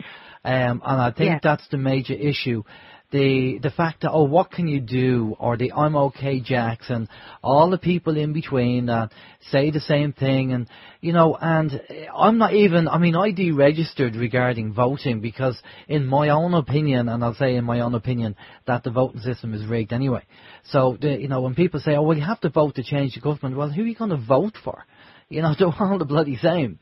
And that's the problem. Well, then you have to work out what is the government. There's the government, the civil service. At the moment, I'm actually thinking the banking system is the government because, I've never seen things move so quick as they do for the banks when they want to. And it is just a machine. And the three inventions of humans are time, which doesn't exist.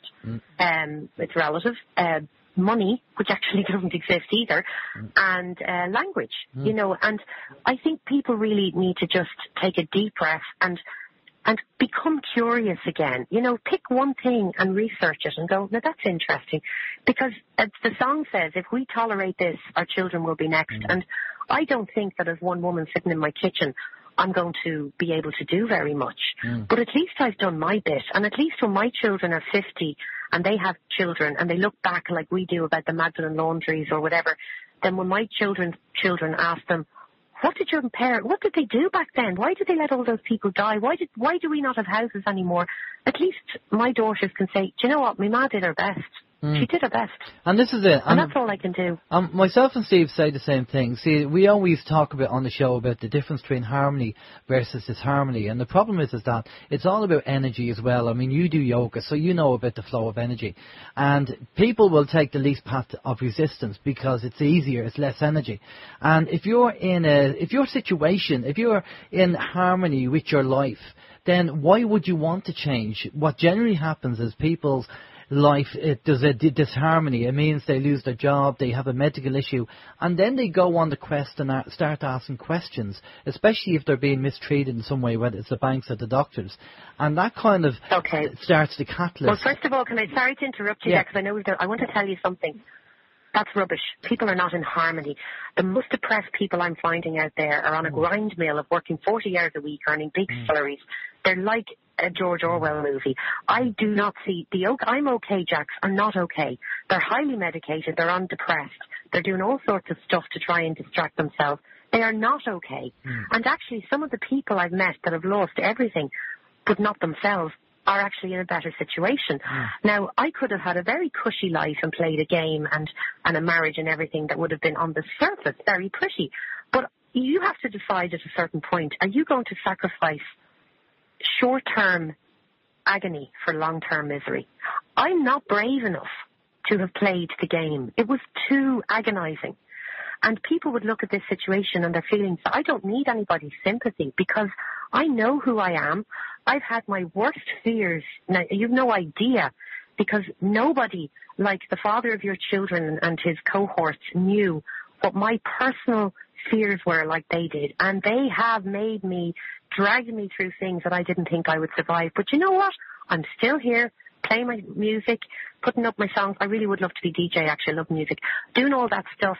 And I'm still me, and that kills them because they are empty voids of nothing. They have a hole of dissatisfaction that no amount of money, and that's why these top 1%, it's not that they want power or money. They are feeding an inner demon inside, which is insatiable. And beneath that, there is no authentic self. They are in living hell. And once you realize that, then you kind of go, you feel sorry for them. They're nothing. Except what power we give them. Yeah, exactly. And we need to take back the power. I mean, I do believe with the Yellow Vest movement and all the movements globally that are going on, people are beginning part of the process is the waking up and realising there is a problem, you know. And a lot of people... Well, I would look at the Yellow Vest. I'd look at the Yellow Vest movement. You see, I see things in different levels. And the thing that we need to be careful about is sometimes, you know, the manner in which people, through frustration, fight the system can end up working for the system because it keeps the middle people away from what they consider to be militants, right? I think that there could be a different way of doing this. And there is there's power versus force, and anyone who's done martial arts will know that. I mean, a lot of people who did martial arts and famous people, Bruce Lee and them, they were big, strong people. They understood that if they were to hit things with the same force that was hitting them, they could break. So they use their inner power. There is a power that is unlimited that is in people, and it comes from love. I could have done this a number of different ways. I am now fighting this in my world. I've come out of the courts. I'm in my world, and they will fight it on my territory. And my territory is not one of fear and force. It's the territory of a woman who's given birth to 2 children and who has gone through an awful lot and has compassion and love, even for people who have abused me. That doesn't mean I think it's acceptable, but I actually think they are pathetic. They are nothing. And so are all these people that we fear. And it's a different approach. And I would love to see a movement rise that actually didn't hit with force and did it with something more powerful that we all have inside us, which is love and light. Because if you have 2 rooms and one is pitch dark and the other one has a little light on it and you open the door, the dark room gets lighter. The light room doesn't get darky. And I think that is the secret that they're hoping we don't discover. And do you believe, I'm just watching the time there, do you believe what you're trying to do is break up the families as well? Well, I mean, that's a very old technique the Nazis used, isn't it? They were fascinated by breaking up the families. I mean, obviously, I would say it goes down, if you look at it in a quantum physics way, you know, they're breaking down the cells of the human body. That's what they're doing. They're breaking down the immune systems. They're breaking down our intuition. They're breaking down our hope. So that's a person. And then you expand that into the family. You break that down. Then you expand it into a community. Then you expand it into the world. There's a very concerted, multi-level attempt to break down the entire human community. And, you know, it's not rocket science what they're doing, and it's not original. And they don't need to dress up in funny clothes to do it, you know. Homer Simpson does great skits. This is just... So what we need to do is we need to reconstruct in that way. We need to, strengthen our immune system. We need to connect into ourselves. We need to strengthen our family support. We need to stand by each other in our community. We need to stand globally together. And I'm telling you, if we get that, they will disappear overnight. Well, as I say, we do see a massive difference. We've been running OYM for nearly 9 years now, and what we have seen a big difference of people waking up and seeing what's going on, and more people saying that we don't accept this. This is not acceptable, because I've had a family member commit suicide, so you know it's not, and leaves 3 kids behind. So it's something has to be done. But I'm just watching the time, and what's the future for you, Lisa? What's your immediate plans on, what do you think is going to happen? If I in the mornings when I wake up and my mind starts to wonder about the future of the day, I feel like I'm being pulled into a tornado. Right now, if I think about what happened before and I think about what could happen, I get into a place of fear, and I have to stay in the present moment. There's a lot of potentials and possibilities. Somebody might cop on and just sort this situation out for me. I don't mean for me, I mean which is the right thing to do. I don't know. I can't rely on that. The other thing that might happen is I could get my door smashed in, and I will defend my property as the attack that it is, and a lot of things could happen.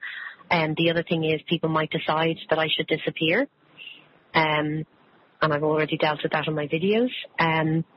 I really don't know, and if I start to think about it, it brings me out of my own centre. So I literally, on a minute-to-minute basis, I have to bring myself, which is actually what I teach in yoga, back into the present moment, and I have to keep telling myself I'm home, I'm safe, I'm enough. And it's in the middle of an utter trauma like that the only thing you can do is go inside. So I don't know.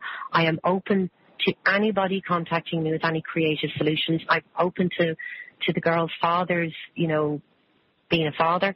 I'm open to any of the connections that he has contacting me and, having a discussion. I'm not angry. I'm fascinated of what's going on. But yes, it's absolutely not acceptable, and I will not stay quiet on it. Yeah. Well, fair play to you, and, my hat goes out to you for what you're doing and what you're exposing, because that's half the battle. I mean, we do know that most secret societies, not all of them throughout history, that have been exposed never lasted. And exposing about what's gone down and your own personal dilemma and what you're going through is not only part of kind of a healing process or relieve some of the pressure, to say, because a lot of people suffer from the shame and the pride, and they shouldn't be like that, because the system has been controlled and manipulated for years. It works the way it works. No, people have systems, and that's what it is. People keep talking about the system. The system, if you have an electric fire and it's plugged in, it's not the system. People have to realize they are the system, and the rules are there and they're being broken. The laws are there and they've been broken. The Constitution, is just, it's ridiculous. I bought my two girls, I bought them books on Constitution when they were 10, and I was like, it wasn't supposed to be a fiction novel. It's I know. Listen, I totally agree. Look, it's up to the people to make the change. We have to make the change. Yes. Because I know we are part of the system, and we have to wake these people up who are in the system to tell them and say it to them. And by exposing what's going on as part and parcel. Lisa, a big thank you for coming on the show. Good luck to everything. I really appreciate the time. That's no problem. Yeah, thank you.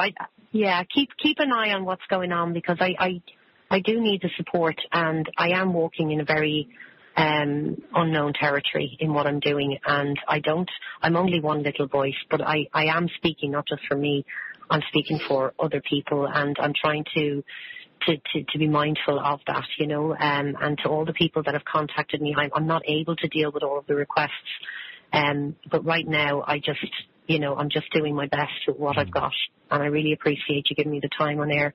That's okay. Listen, we're more than happy to support and expose what's going on, because we've done this on numerous occasions with other people and just expose what's happening. We're hoping that there's the ripple in the pond, that the more this happens, the more we expose it, the quicker the system or the people in the system, it shuts down or changes for the better. I'm going to pass you over to Steve. If there's any contact details you want to give out. Yeah, Lisa, if there's any contact details that you would like us to make public, or if you want to make public yourself, where people can contact you if they do have any positive information that may be of any use to you. Oh, wow. Well, I suppose they could email me at lisatemple01@gmail.com. That would be great. We also, I have property abroad and stuff that, the money is there, the assets are there. They were just put beyond my reach. Inconceivably, it was just inconceivable how the family law courts dealt with my case. I was really put in my place and told I was nothing. My children are nothing. How dare you?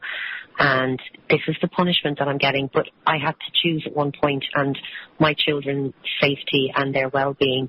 I may have been only a little Catholic from Bray, is what they said, but they really underestimated the fact that I'm a mother.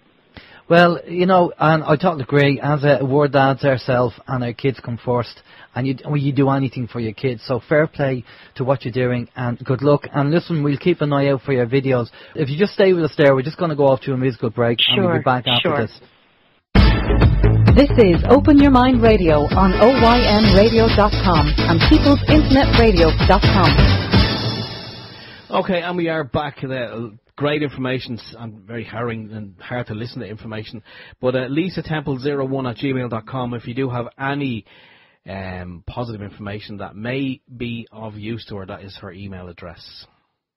It's harrowing what she's gone through, and so many people have gone through this with the threat of the actual sheriff turning up, and how they just walk on the Constitution and they treat the family unit. It's just unbelievable. It's worrying. It's just Ireland and the world, really, because it's happening all over the place, and Lisa's right. I mean, as long as there's no harm protesting, the silent protesters outside, the politicians, well, look, at least they're being silent and they're not causing any trouble. If you start getting militant, then, and a lot of times these groups are infiltrated by, the wrong people, just to cause the trouble, just to, to break it up.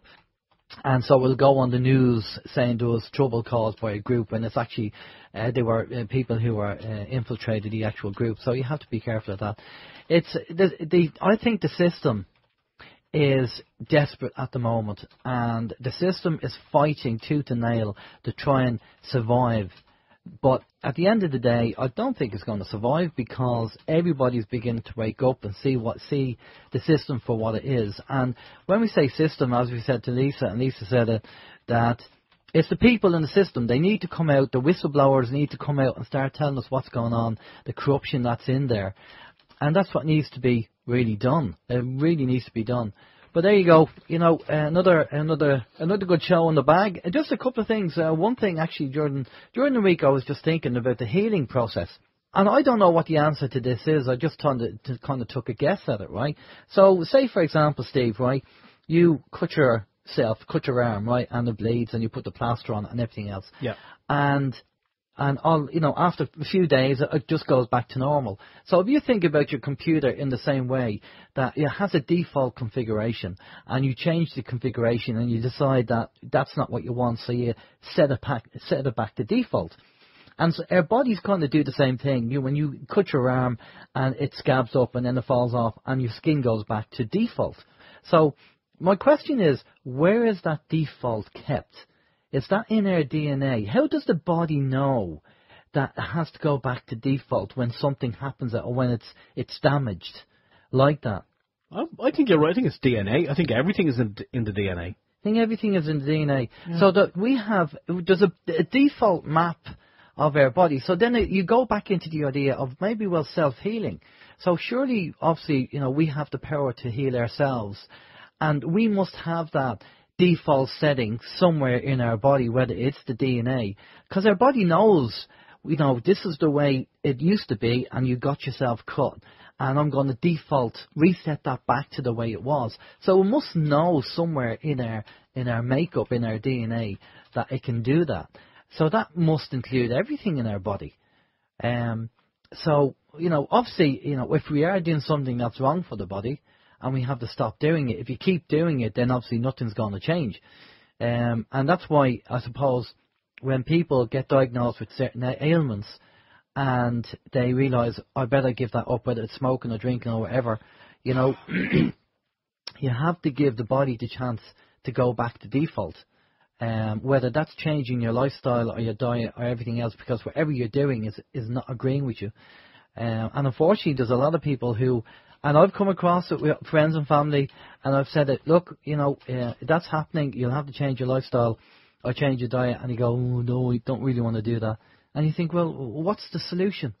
Loads of problems but no solutions. But that's interesting. So if anybody has any information or your own take on where this default map is of our body configuration, because when you talk about advanced technology like the med bed, which we've talked about before, we've mentioned, And a few people on the internet talked about it. And if you look at the movie Elysium, where the woman puts the child in the bed, closes it down, presses a button, and the body resets itself back to being perfect, where there was no disease or illnesses. So it's just, just one of these things that I was kind of thinking about during the week. And I said, well, that's interesting to find out where that is. Where is that stored? And how can we tap into that? So when we have an illness or sore or something happens, that we can kind of focus our energy on that default and send it to the area that needs to be fixed. I don't know. Just my thoughts for the week. Anyway, next week now is going to be interesting because we have a chap on called Frank Chili Jr. and he was friends with Bill Tompkins, who was involved with the secret space program and NASA and all this stuff. And he's actually apparently the architect of building advanced, not just standard spacecrafts, but you're talking about 10 kilometers or 10 miles in size. And he says that we're not 100 years in advance of technology, we're 1,000 years in advance of technology. And anybody that read the book, The Skunk Works, I think Ben Richards is his name, was the CEO. He died in 1995, and he says in the book that we have the ability to bring ET home. Now, I read the book, and I found it fascinating that these guys were so technically brilliant, and they're only talking about the 30s or 40s. So it's a brilliant book. So it doesn't surprise me that they have, this advanced technology, and we'll find out more about it next week with Frank Chili and see what he says. He did send over the Rockwell document, by the way, of their plans up to the year 2100 and photos of Bill Tompkins with designs of these aircrafts or spacecrafts which he built, which is fantastic. So it's going to be an interesting interview next week. Anyway, I'm going to let you go. Steve's going to fill us in on what's been going on. So for myself, Alan James, take it easy, have a safe week, talk to you soon, bye bye. What's been going on? As Manuel said, I know nothing. Nothing. In closing, there's no show. Barry won't be doing a show on People's Internet Radio after we finish. So unless someone is going to grab the stream, there may be no show. Anyway, Joan is just saying, by the way, she says, has anyone heard parents have been urged to be vigilant as Momo suicide game spreads to Ireland? No more details on that at the moment, so I'm not sure exactly what it is. If anyone does have any information in relation to it, fire us an email at info@oymradio.com. And Joan also says, a mother from Belfast has urged other parents to keep an eye on their children's devices after it was discovered her 7-year-old daughter had been targeted while playing a child's game, according to Belfast Live. The young girl was playing a game called Fashion Famous. So that's obviously something to do with that Momo suicide game. Don't know, haven't heard about it myself. But yeah, I suppose, well, as parents, it is up to us to keep a check on exactly what goes on these devices that the children are playing with. And we can't just use them as babysitting devices. But that's it. Anyway, we've come to the end of the show here, I suppose. So we'll say thanks to everyone who joined us on both of the chat rooms this evening. Thanks for your comments and your questions, and just thanks for being there. We will catch you all again in 7 days' time. So be good to each other, and... Sorry. I had a brain. The multitasking's not working. Yeah, sorry, I was moving the mouse there. It wasn't going where I wanted it to go. Yeah, so look, take care of yourselves and each other, and we'll catch you all again next week. Until then, for myself, Stephen George, and all the team here, blah, blah, blah, blah, blah. See you next week. Bye-bye.